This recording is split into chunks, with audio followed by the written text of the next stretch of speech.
Gerai, tai mes turbūt ir pradėsime. We should start maybe because it is already 5. Sveiki gyvi, gerbiami kolegos, prisijungę į seminarą.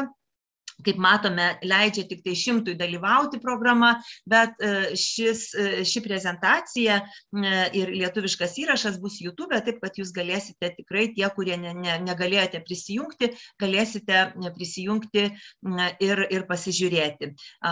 Seminarų ciklą pagalbai pedagogams, pagalbai švietimo pagalbos specialistams organizuoja Vytauto Didžiojo universiteto švietimo pagalbos išteklių centras. Ir mes jau turime 4. seminarą šiandien.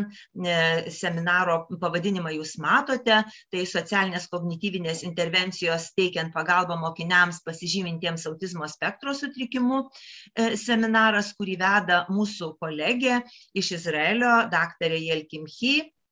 Taip pat profesorė dirba ir mūsų universitete, dėsto dalykus susijusius su autizmo spektro sutrikimais ir vaikų turinčių autizmo spektro sutrikimus, ugdymo dalykus ir taip pat yra ekspertė mūsų centre. Taigi šiandien mes turėsime tikrai tokią gerą progą išklausyti aktualių tokių aspektų seminarą profesorės Yael Kimhi. Taip pat ketiname dar kitais įvairiais aspektais kalbėti. Taip pat ir profesorė yra pasirengusi dar 1 ar 2 seminarus kitą, galbūt ar dar kitą mėnesį.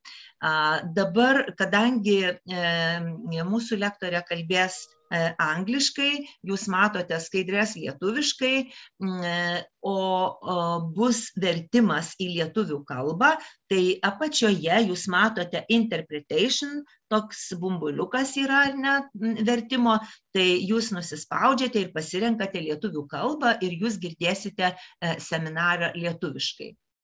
Tai linkiu dabar gero darbo, gero klausimo ir pabaigoje turėsime 15-20 minučių klausimams ir diskusijai.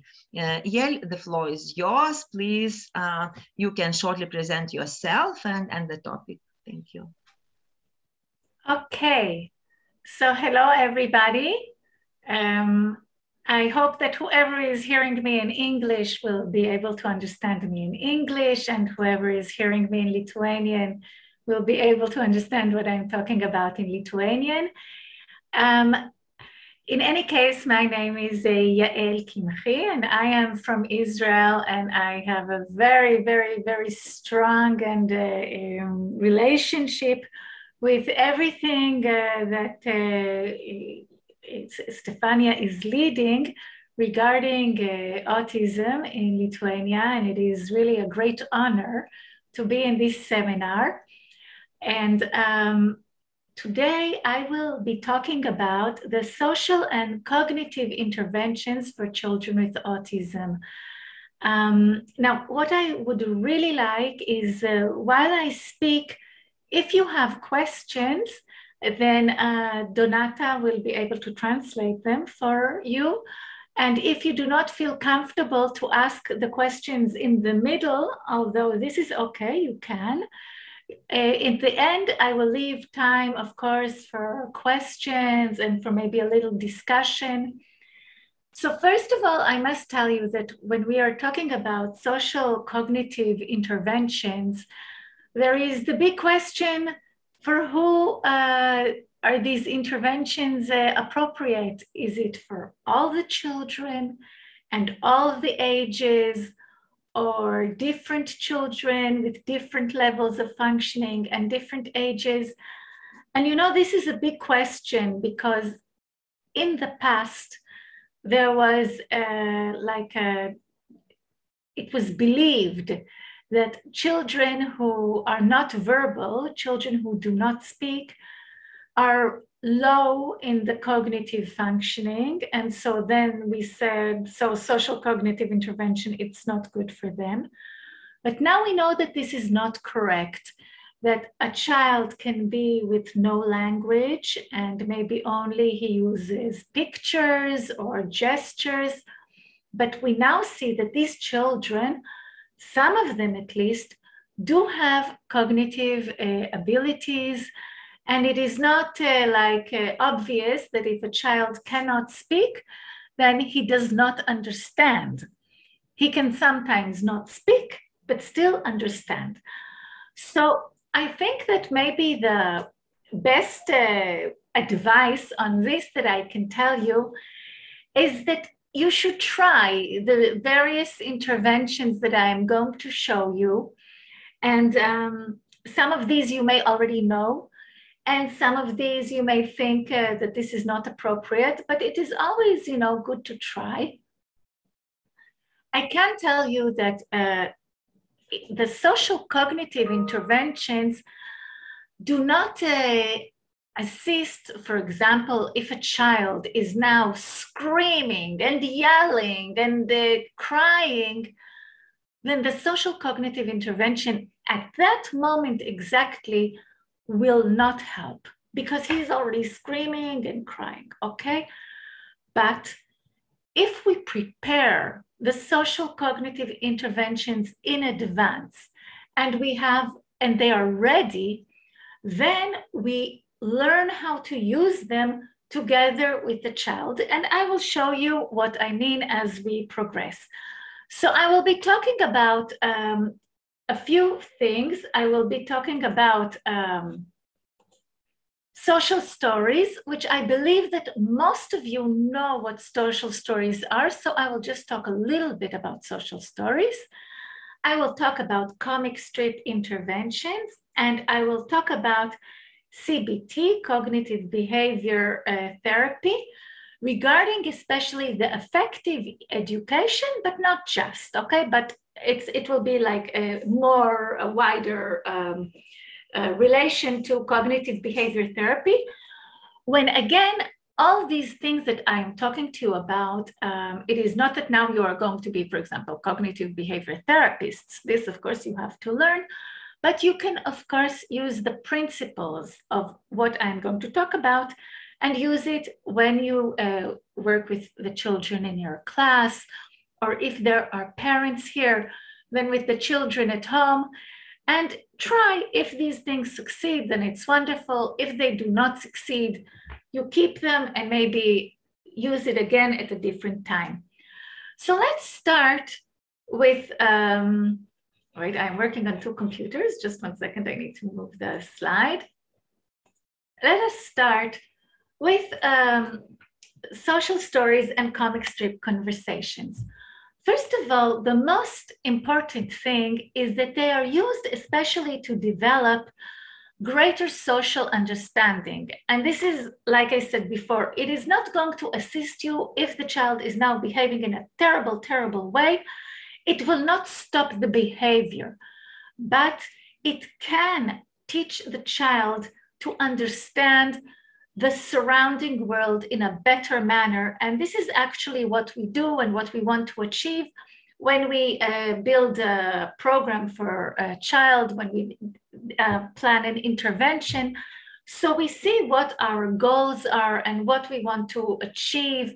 And many times, by the way, if the child is old enough, he can also say, I don't want to get so angry when I see, I don't know, children fight, or I don't want to be so scared when I see a dog in the neighborhood. And then you can also, he says what he wants, and then you can see which intervention will assist him. So these interventions are especially important because they can really help us explain situations and events and activities which are usually very, very difficult for the child to understand.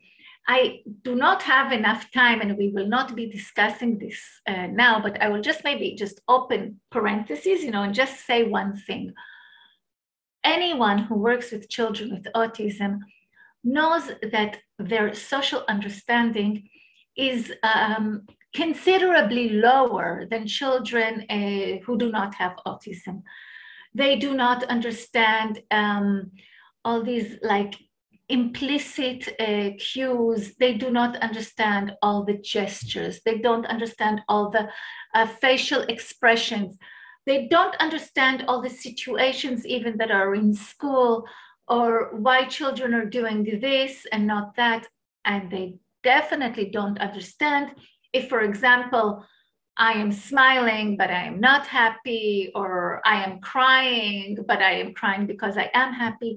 So it is like a puzzle that we have to assist all the time and think how we build this understanding. So why are social stories and comic strip conversations so good? First of all, because it's very easy to do. Really, I think it is the easiest intervention. I will show you, anyone can do it.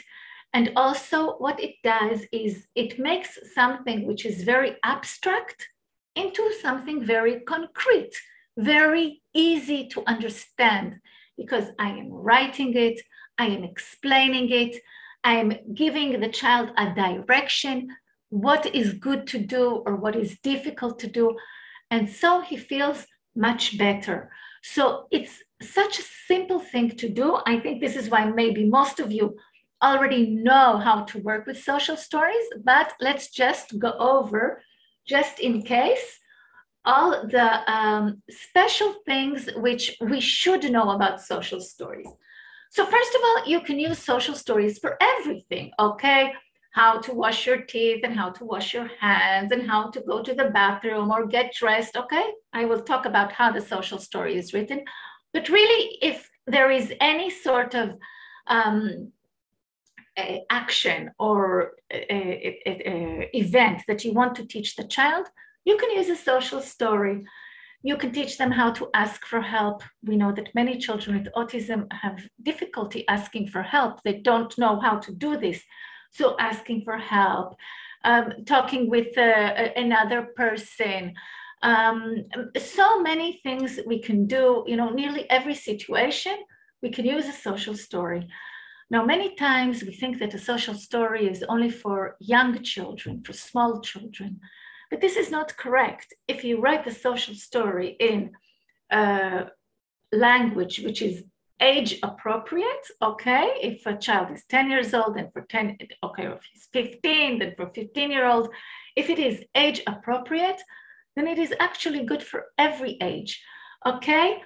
And another thing which is very important, it is not only to explain how the child should behave in different situations, but also how the other people will react.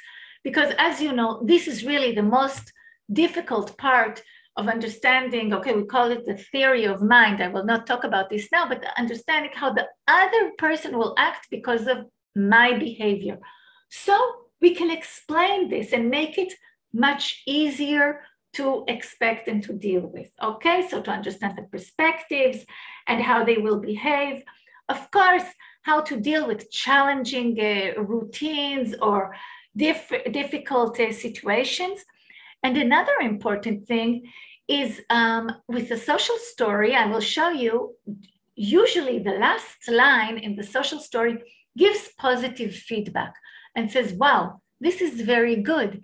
This will make me happy. This will make the teacher happy. This will make the children happy. Okay, something that will give positive feedback. And so then the child sort of knows this is okay, but this is not okay. It like gives a frame, okay? And this really helps when you put the knowledge inside a frame. It really assists the child. Okay, so I want to show you how it is actually written, because, you know, it's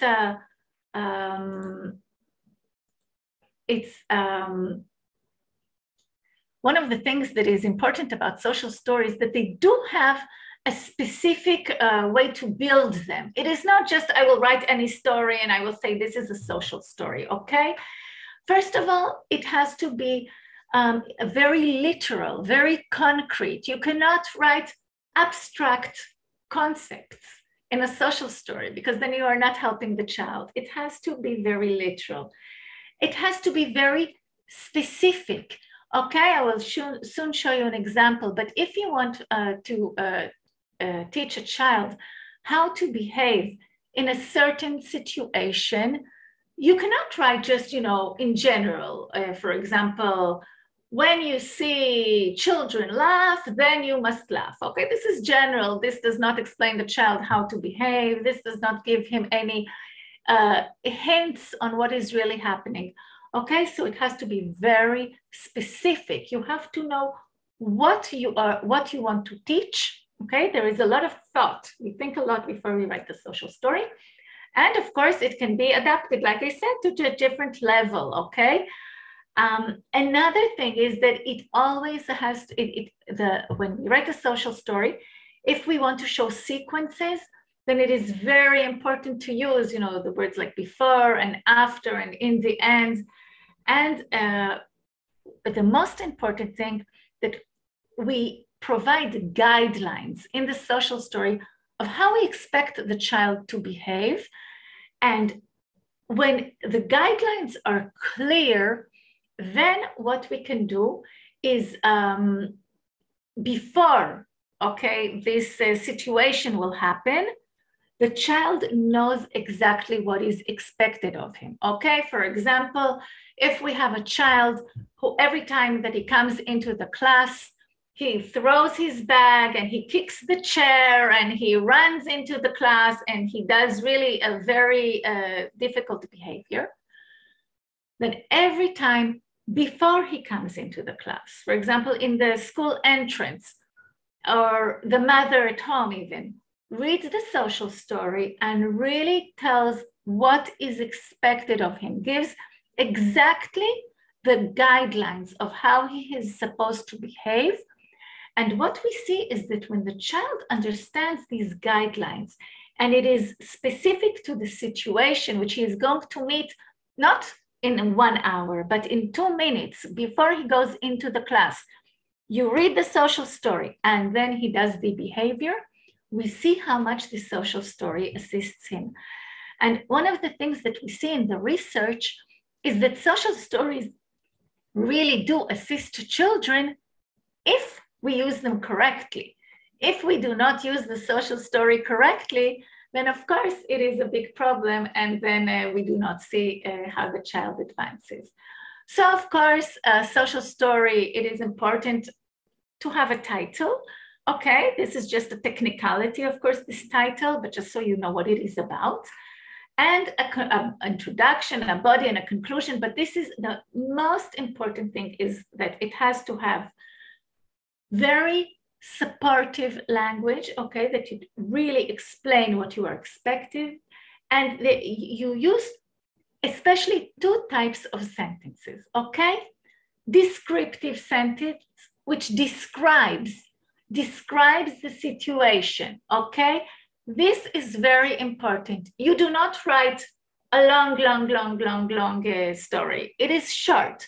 And for example, you say, sometimes I get sick, or sometimes I am hungry, or every day I go into the class, okay? It is a descriptive sentence, it is short. And the coaching sentence is the other sentence. The coaching sentence is the one which says how to behave, okay? Every morning I go into the class, okay? This is the descriptive sentence. When I go into the class, I must put my bag near my chair. I need to sit down in my chair and open my books. Okay, this is a coaching sentence. Now, the most important thing which I recommend doing at the end, remember I said positive feedback, then you write a last sentence. When I sit down at my desk, the teacher will be very happy. Or when I sit down at my desk, I am acting like a pupil, or whatever ending sentence which will show that this is the good situation, okay? And not make it become as if just telling him what to do, but also closing it with the positive feedback. There is, for example, here, this is just one example. Today we are going to grandma's house for Christmas. There will be a lot of people. okay? And it might be loud, okay? Because we know that many children, when it is loud, they get nervous. And what will happen there, okay? This is descriptive sentence exactly. It is saying the situation. It is saying what the problem will be, okay? The problem is that it's going to be loud. We will eat dinner and open presents. And then here is the coaching sentence. If the noise bothers me, I can ask for a break. I can go to a spare room. I can listen to music. And this is the closing, okay? The positive feedback. I can have fun visiting grandma. So you see, actually what you do here is it's very short. It's very, to the point. It's not a big story with pages and you read and questions and answers. No, this is exactly the situation. You describe it in short sentences, 1, 2, 3, 4, 5, okay? And this is it. And then we really see that the children really improve their behavior when they have the social story. This is another social story for younger children. This is not only children with autism. Many children have problem to share their toys. So this is just a social story for sharing your toys. But of course, there can be many social stories.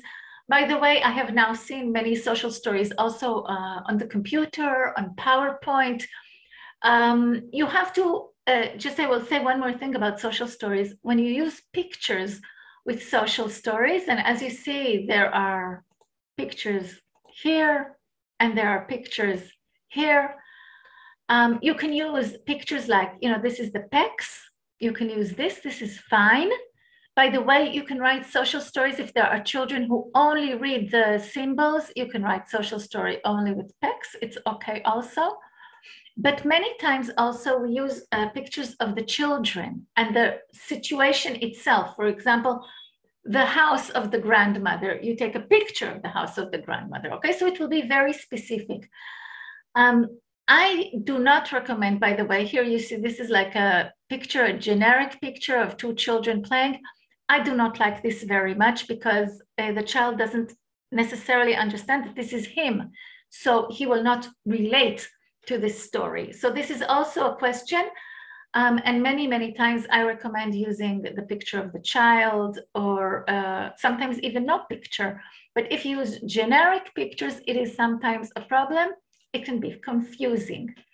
Okay, so this is really, it's a very simple intervention, the social stories. As I said, I'm sure all of you know it. And there is if I will say just the final important things, I am reminding you. It has to be very concrete. It has to use descriptive sentences, coaching sentences, and I really recommend a feedback at the very end, like saying this, you will have fun, it is very good.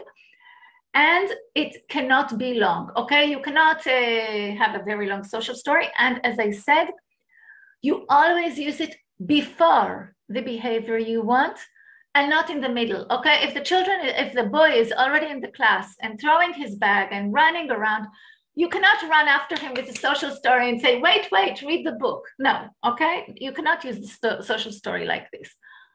You use it before. You can use it afterwards, but then it's like you say, you were not behaving nicely. Look what this book says and look what you did, okay? This is not so good because then he will not like the social story. The social story is supposed to make the boy relaxed and not angry. So if you will take the book and say, look, you did not do this, not good, okay?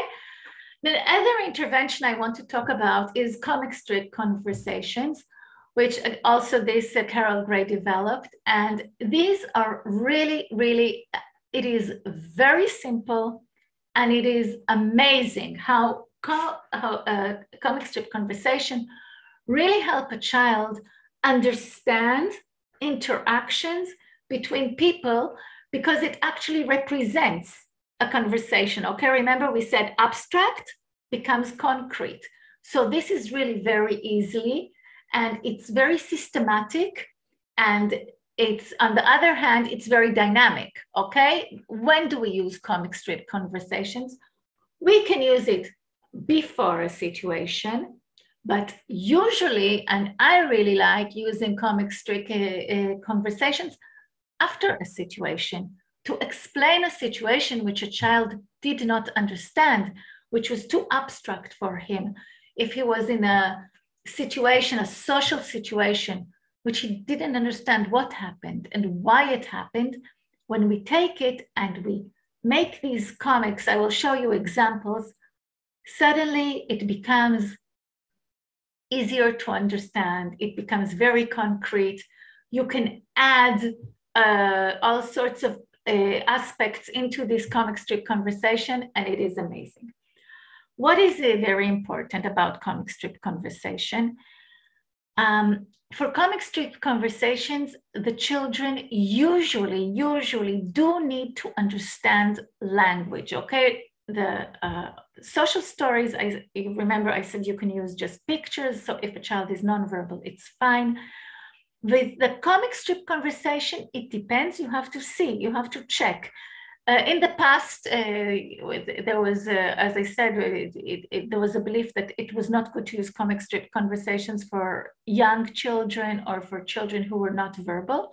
I'm not sure now. Again, it depends. You have to try and see how it is working with the child you are working with, okay? So the comic strip conversations can show, like I said, what happened in a conversation, how people are feeling, and maybe the most important part is what people's intentions were. What did they mean? Why did they behave? Because we know that many times children with autism do not interpret the situation in a correct manner. They sometimes think that, that everything is okay, even if it is not okay. And sometimes they think that everything is terrible, even if it is not terrible. And it is really difficult to understand, to explain this to a child just by talking, okay? There is also, I will just say again in parentheses, we can use, for example, video, okay? Video modeling, we show the child the video of what happened and also explain with the video. But it is not always available. It is, sometimes it's still, the video stays abstract and not concrete. So when we use the comic strips, it is just, I will show you, it's stick. You make a line, 2 lines, everybody can make a comic. Here I am on Zoom, so I cannot show you, but I do not know how to draw anything, just a line and a circle. And I work with comic strips, okay? Everybody can do this, really, if you know line and circle, you're fine. And another thing is that now we are also adding colors to show emotions, which I will show you later how it relates also to the CBT, to the cognitive behavior aspects of interventions. Okay, so how do we do this? It's really wonderful. It's so nice to use. Because, for example, we want to show the interaction that it occurred. So you see, it's just a circle and lines. Everybody can do this. By the way, sometimes when we work with the children, they want to make the people for the comic strips, and this is fine. There's no problem. Okay, and we start writing what happened in the interaction. Okay, and we also teach them what that this is a voice bubble, okay? You see the voice bubble. We teach them the difference between the voice bubble and the thought bubble, okay? Because this is actually the most important part of the comic strip conversation, because this is what makes the abstract concrete. Because if I want to teach what the other person was thinking or what the other person was intending, he has to understand that this thought bubble is something that I do not really know. I do not hear it. And we sometimes even practice with the children what is the difference between a speech bubble and a thought bubble. Okay, for example, if we have a child who is saying not nice things to other children, okay? For example, he says, "You are fat, okay? You are ugly, okay?" and this is the child with the autism, okay? And he's speaking this way. And so the other children in the class don't want to be friends with him. And he doesn't understand why, because he doesn't really understand that this is insulting, okay? He is saying what he's thinking. He doesn't really mean to insult, and if you know, or not tactful. Sometimes if you ask a child with autism, why are you saying this? They are getting very upset. So they're saying, but what did I say? I said he is fat, and he is fat. So why is it insulting? Or I said she is smelly, and she is smelly. So why is this insulting? So with the speech bubble and the thought bubble, what we can do is teach them literally to talk when there is the speech bubble and to say, you are fat, okay? This is the speech bubble. And then slowly, slowly move it and change it to a thought bubble.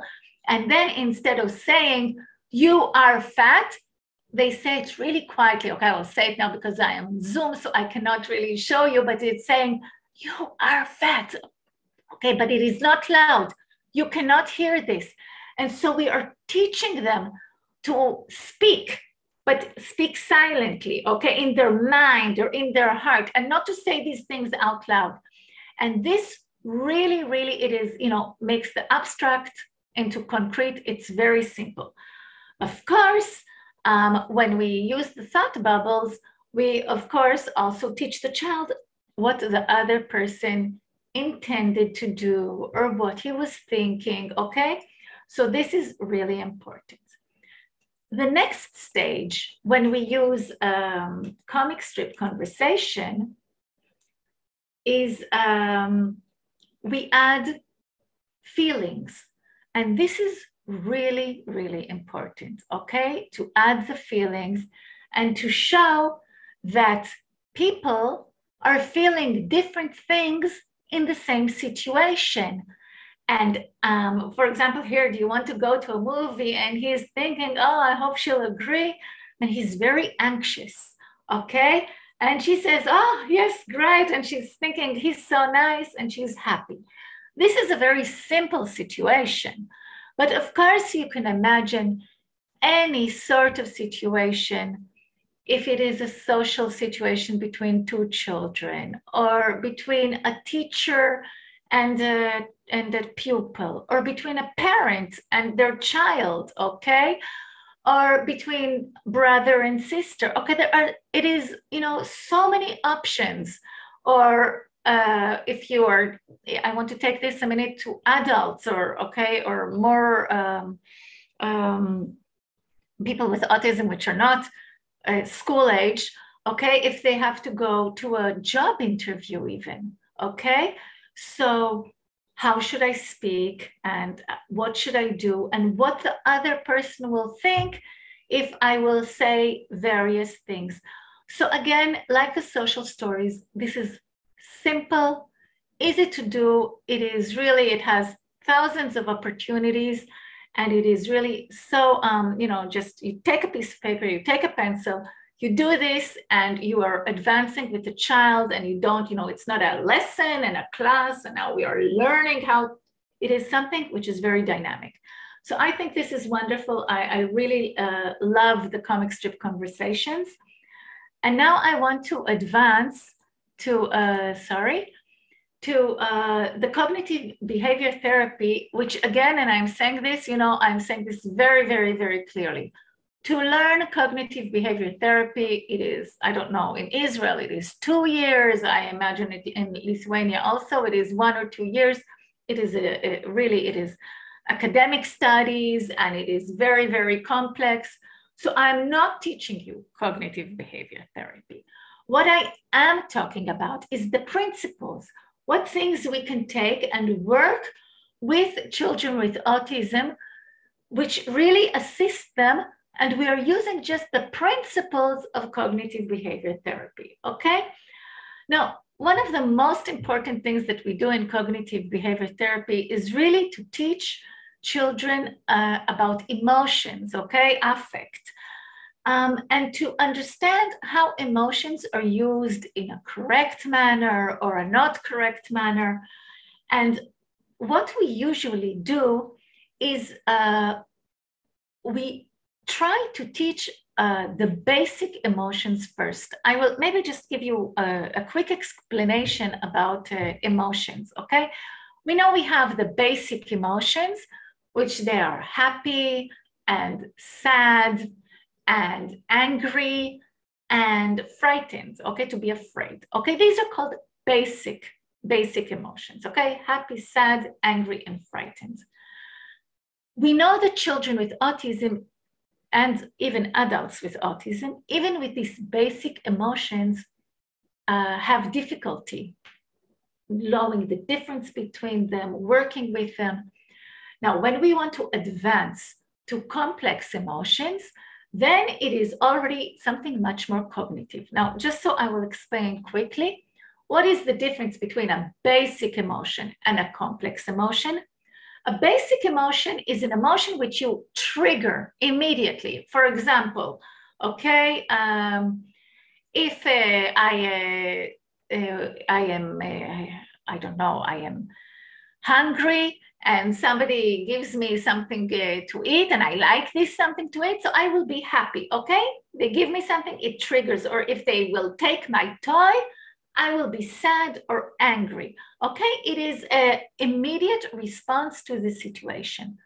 But a complex emotion, for example, to be proud, okay? Wow, I got 100 on my test. Or to be jealous when I see that someone else got 100 on their test.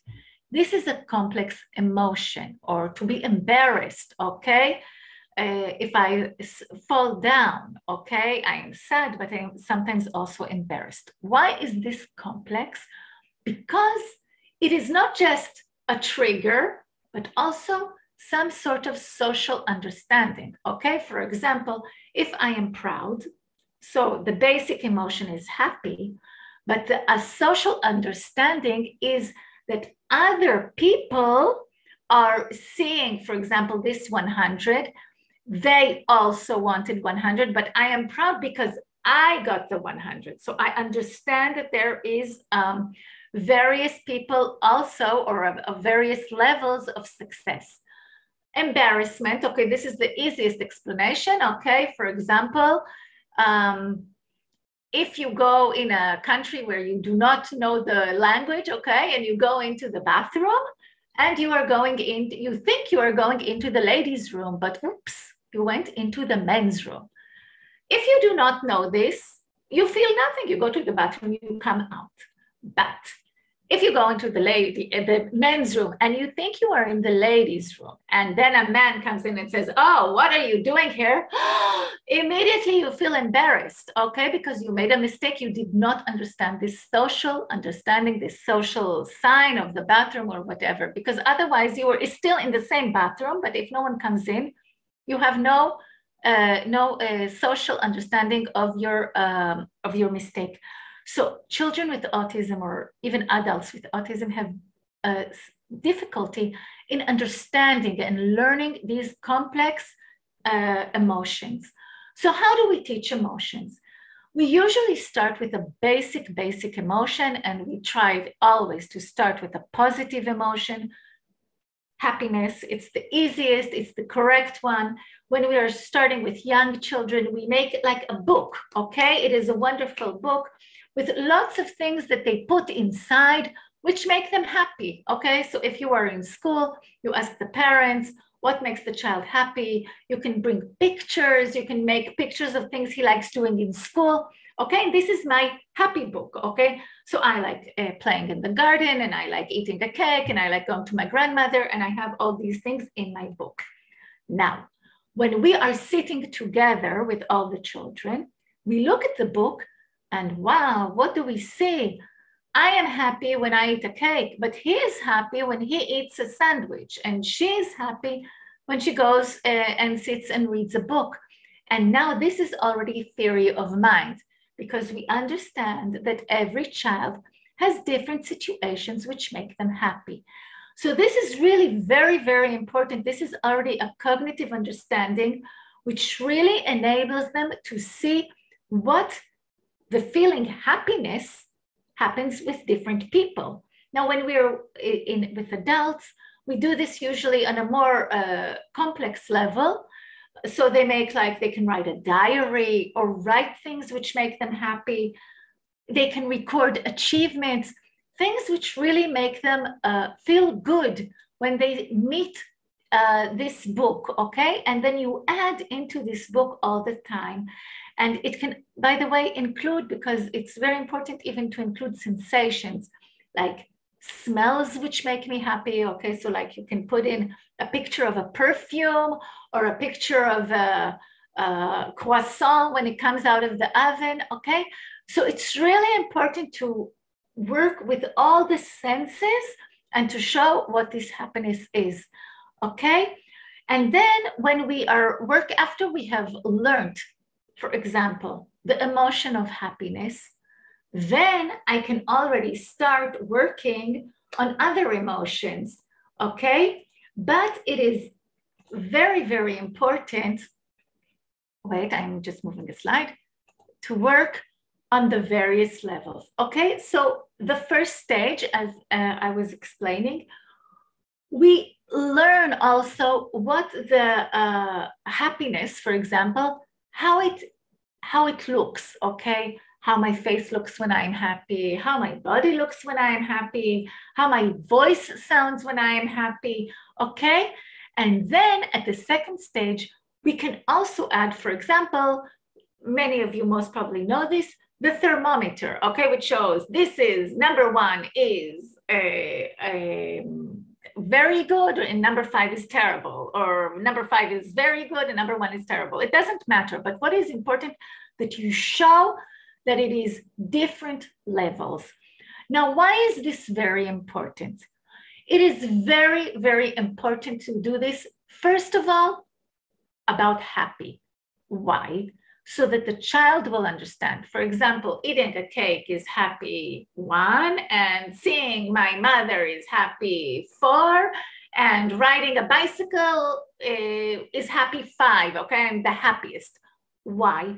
Because then he understands that there are levels, okay? This is good, this is very good, this is wonderful, and this is, wow, amazing. Now, when I want to start teaching the child, after he understands this concept about anger, and when I am angry, then he already is understanding the technical aspects of the intervention, okay? So he understands that I'm going to look at how I look when I am angry and how I talk when I am angry, and I'm talking like this, and I'm not nice, and I'm kicking, and okay, I'm behaving in a certain manner.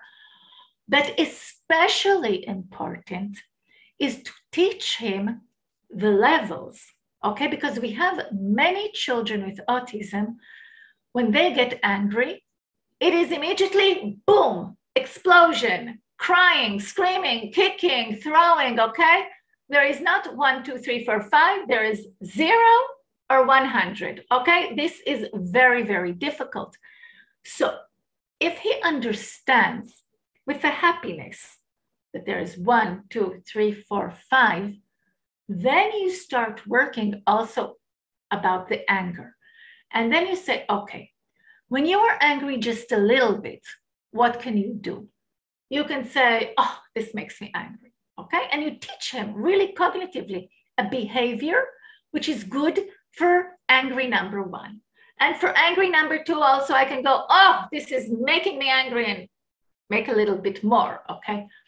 For angry number 5, which is throwing the chairs, I do not teach him to throw the chairs, of course, but I tell him this, then you can go out, okay? You can go out. If you cannot be here, I understand this, so you can leave. But you do not leave when it's 1 or 2 or 3 or 4. But when it's 5, I understand you are very angry, so do not throw the chair and do not hit the children, but you can leave the classroom and take a walk, okay? Do something. You give him the possibilities, the opportunity to do something else. And we learn the children when you start really working on this emotional aspect, in a cognitive manner, again, we see that there is a difference. You cannot do this, like I said, with the social story in the middle. Okay, if he is throwing the chair, he is throwing the chair. Okay, stop the chair and this is it. You don't run after him and say, look at the thermometer. No, you have to start this much before, and he learns to recognize the levels. But again, it really has to be a very, very structured intervention. But we know that this really, really, really assists the children. I want to continue, and one of the important things, as what I said is before, is that it is also very important, especially if you are working with groups of children, to teach them these effective cognitive intervention, which is based on the CBT. It's very important also to work with the group, because this is what I said before, it develops the theory of mind, okay? Because like I said about the happy, the same thing is about the angry. And then, for example, if there is a child who always, I don't know, claps his hands, okay? And he's clapping his hands, and this is what he's doing, but he's really making another boy in the group very, very angry, because this child in the group, when this boy claps his hands, he cannot take it, he cannot stand it. So when you work with a group, and then the boy that is clapping his hands understands that what makes the other boy angry is this clapping of the hands, he will maybe slowly start to understand that he needs to change his behavior. And not just, you know, we always say, don't clap your hands, you are disturbing the other boy, but he doesn't understand why, okay? So what? I don't understand what you're saying to me. But when you do it in this manner, and he gets this whole concept, you work with the comic characters, okay, the comic strip conversation, and with the affective intervention, and you teach, then you are making this very abstract, very, very abstract issue into something much, much more concrete. And then you can really assist them in their behavior. So this is not, you know, like a behavior intervention, but it is a cognitive behavior intervention, because it is teaching them how to behave, but through the cognitive aspects, because they understand why this is making the other children angry, or how they are supposed to be. I want to, the last 10 or whatever minutes that I've got before we begin the discussion, I want to talk about a social cognitive intervention, which has been developed on teaching children how to become friends. Because, you know, children with autism in the past, and I'm really stressing this, in the past, there were many concepts that children with autism could not have friends, do not have friends, don't know how to be friends, no, don't want friends. We know now for a fact that this is not true, that many, many children with autism want friends and have friends, but they do need a lot of assistance on how to be friends and how to make friends and how to keep friends. And I think maybe that, you know, one of the saddest things that one of the children with autism once said to me, he says, you know, I love friends, and I have many, many friends for one day, because I do not know how to keep them. And this is really, you know, and he's such a friendly boy. He really, really wants friends, and it's so difficult. So here, what we are doing is in a cognitive intervention, really teaching how to make friends and how to become friends, and what children should do if they want to be friends. So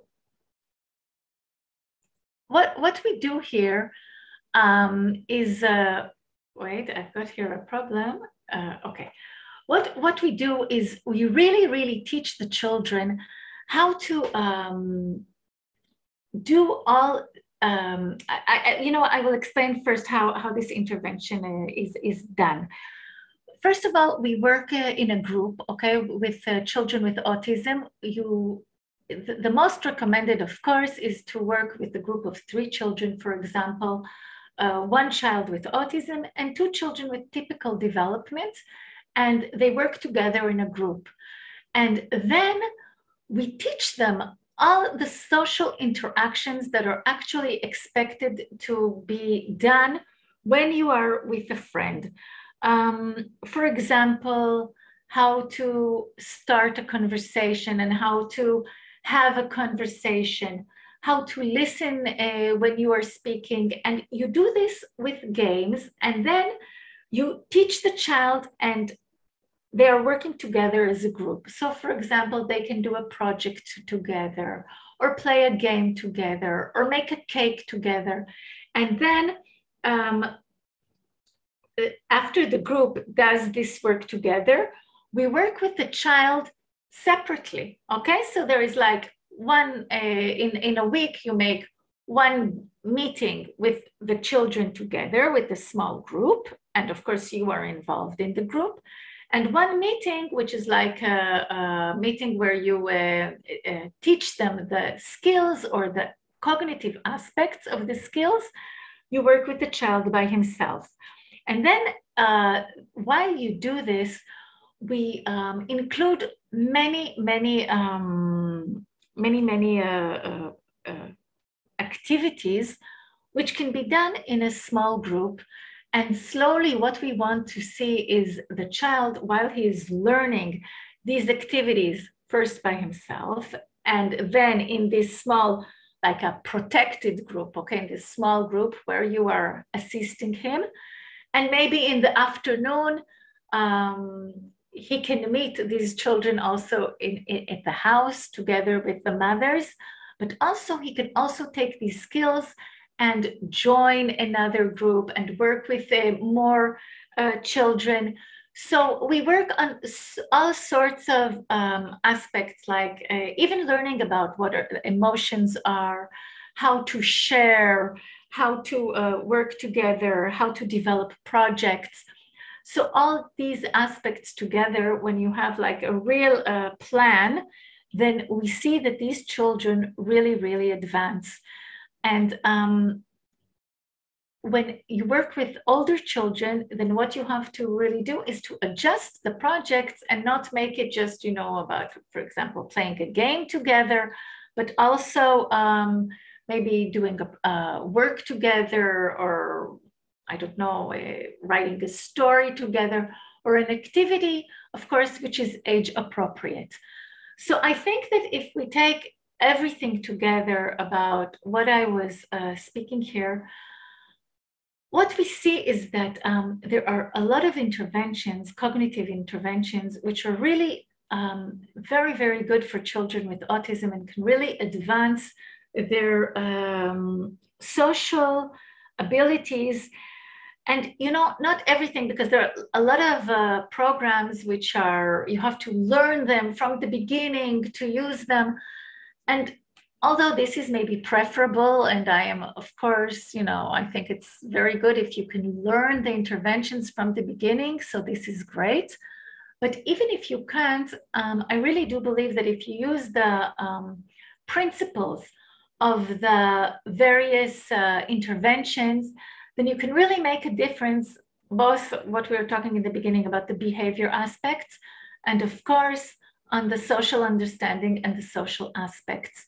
So I really do believe that this can make a big difference. And so now what we will do, I think that, this is my last slide. So what I will do now, I will stop the sharing. And I would like some things, first of all, of course, if you have questions, if you have examples, if you want to bring a case of a child and maybe we will discuss it together, I would really like to use this time just to hear a little bit of what is happening with you. And I see Yulia, so of course I am very excited. Hi, Yulia, how are you? So this is, I will just, while you are opening your windows and everyone will decide if he wants to participate or not and ask questions, I'm just giving an example of a social interaction that I met Yulia, and I only meet her in the Zoom, and I can only see her face, and I know she is a wonderful person. So it's very funny that social interactions, what I'm trying to say is that social interactions are not only, I think that COVID taught us that social interaction is not just when we meet in the kindergarten or meet in the schools. We are meeting in the Zoom, we are meeting in so many virtual places already. So we have to really think how we are developing all sorts of interventions and really trust ourselves to be able to do this different work. So yeah, I am ready for any question or comment.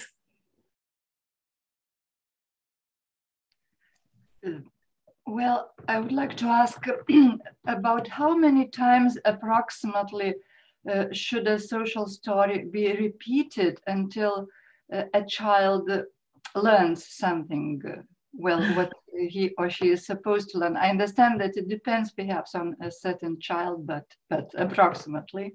Yeah, oh, that's a good question. Sometimes a lot. I will tell you something. If it is a specific activity that you want the child to learn, just brushing his teeth or entering the class, like I said, sometimes it needs to be on a daily basis, but always before the event and very close to the event. If you read it far time away from the event, not necessarily will the connection be made. Sometimes if you are feeling that the social story is not working, then sometimes it is because the descriptive sentences or the coaching sentences are not concrete enough, because then maybe he will not make a connection between the situation and between the situation and the story. I know children, when I was a teacher, I had children who had maybe 20, 30 social stories just for what is happening in the class. And we were like reading it. And then when the children learn to read the stories themselves, then they would read them. They like them sometimes, it helps them. It makes them calm down.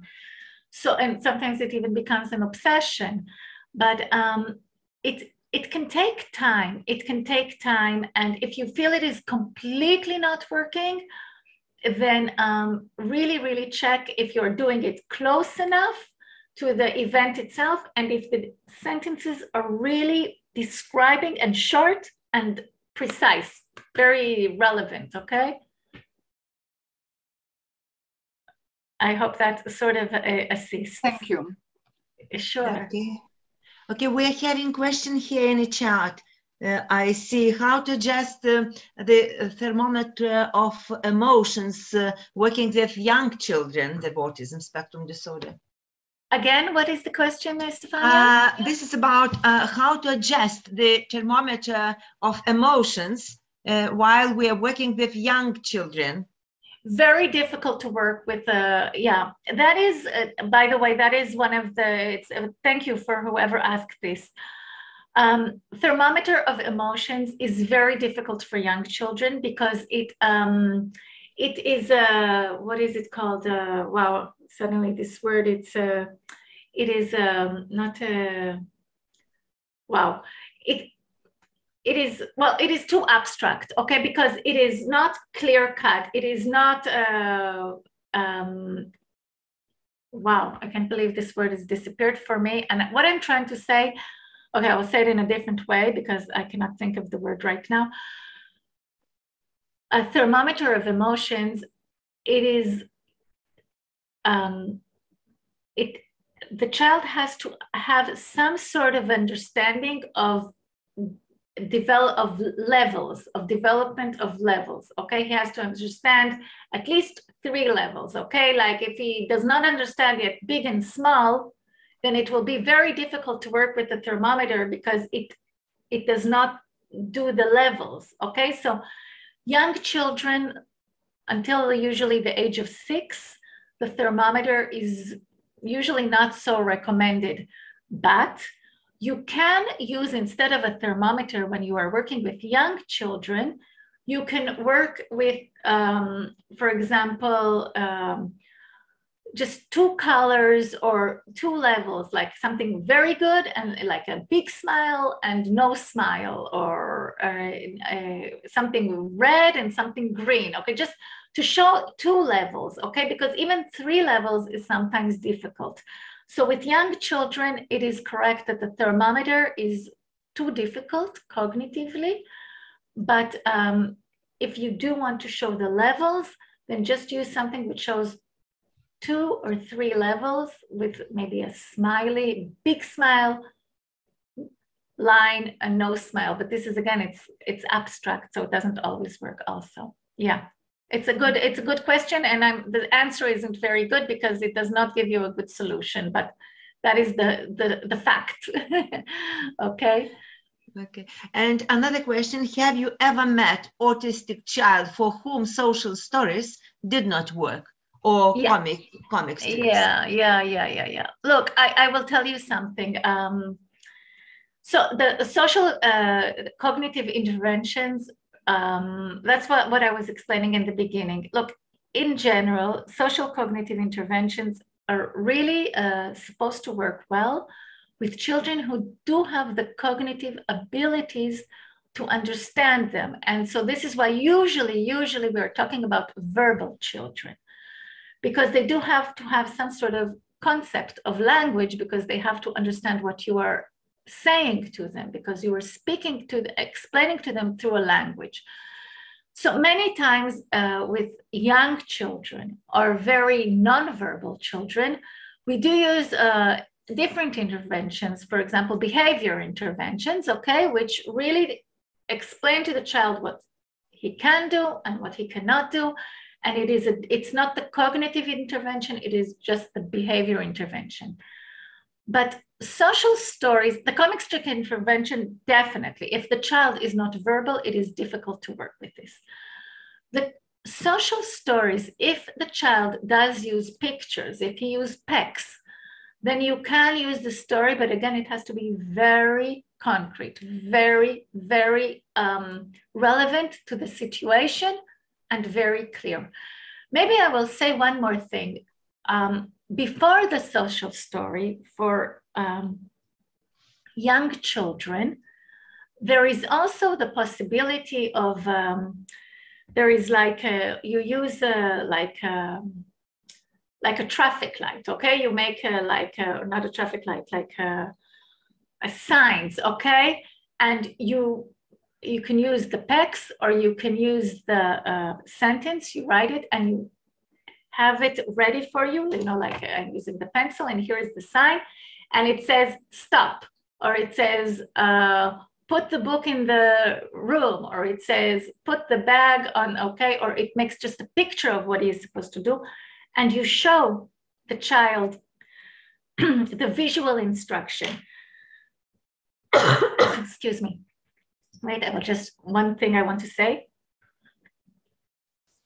It is important to understand that many children with autism, when you give them instructions, just when you speak, they do not process the instruction, okay? Even if they listen, they do not process. So you are talking and you're saying, do this and don't do this, and they hear you, okay? I'm not saying they hear, but they do not process. So when you make an instruction and you have it, okay, here is the pencil and I have a little thing and it says stop, or it says sit down, or it says, and I show it to them, okay, like the social story, he sees it visually, it helps, okay? So with young children, you can use these signs instead of the whole story, which is very long and it explains. But if you do not use the behavior interventions, because many people do not know how to use behavior interventions, and I imagine that of course you can use the principles, but if you want the child with autism sometimes to understand you and listen to you, you have to show him what you want. And this is why the social story is good and the comic strip interventions, because it makes the abstract very concrete. The same thing with the signs. You make a sign, you show it, and he understands what you want.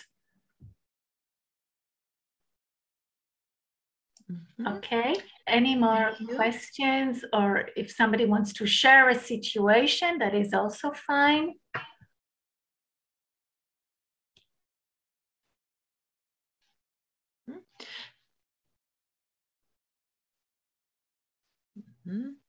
It seems everyone is happy.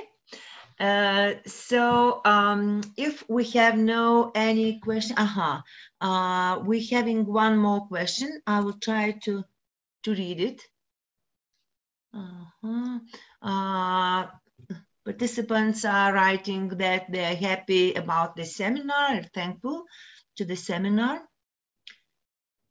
Also, I saw that someone wrote that if the teachers do not use social stories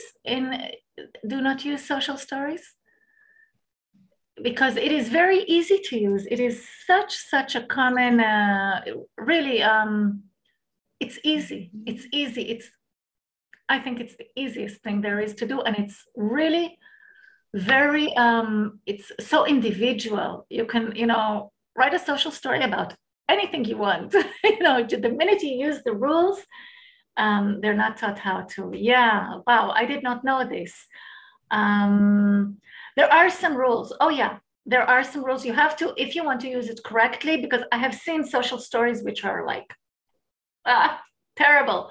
It has to be very, very, the best thing, of course, if you go into, you write social stories, Carol Gray in the internet, you get to her site and it's amazing. You have so many possibilities. Maybe I want to say one more quick thing about social stories. Oh, I did not know this. It's not translated. Okay, so look, everybody is allowed to use the principles of social stories. It's like the most common knowledge. But I do want to say one thing.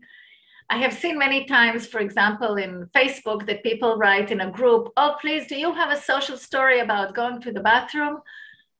Don't do this, okay? Always make the social story appropriate for the child you are working with, because one child is not like another child. So always, it's important to put the picture of the child you are working with and the situation, because one bathroom is not like another bathroom, and one child does not know how to, do this, and one child does not know how to do that. So all the sentences, the descriptive sentences, and every part of the social story has to be really very specific for the child. It's really the more you use it in a specific manner, really, the success is usually. I do agree, whoever wrote me, that sometimes it does not work, but I really think it's simple to use. Also, I don't know which of you work with older children or children which are cognitively able, but all the interventions which work with a group of children together, it's really recommended, using this small group of children and teaching them together. And then the child with the autism sees in the small group how the children with the typical behavior, how they are working in a social manner. And it's amazing. We have so many studies that show how these children do progress. They really do progress. I didn't see, Stefania, if there were more questions that were written. Actually, we do not have any more questions, just the comments. So thank you very much, Yael, for your seminar, and all participants, of course, listening and taking giving these comments. So, and I hope that we can continue our seminars in the next months, just to continue our conversation and sharing with your experience. Thank you so much, Yael. I would love that. Sure. That would be Dėkoju great. visiems dalyviams ir žinoma Yael už šį seminarą ir labai tikimės, kad susitiksime kitą mėnesį, balandžio mėnesį su tęsiniu šio seminaro, galbūt apie kitus aspektus, ugdant vaikus turinčius autizmo spektro sutrikimą. Ačiū, gražios dienos visiems. Thank you, Yael, once again, and see you next time. Wonderful. Thank you so much, everybody. It was lovely seeing you, and take care and be safe. And that is the most important thing. Wonderful. So bye-bye. Thank you.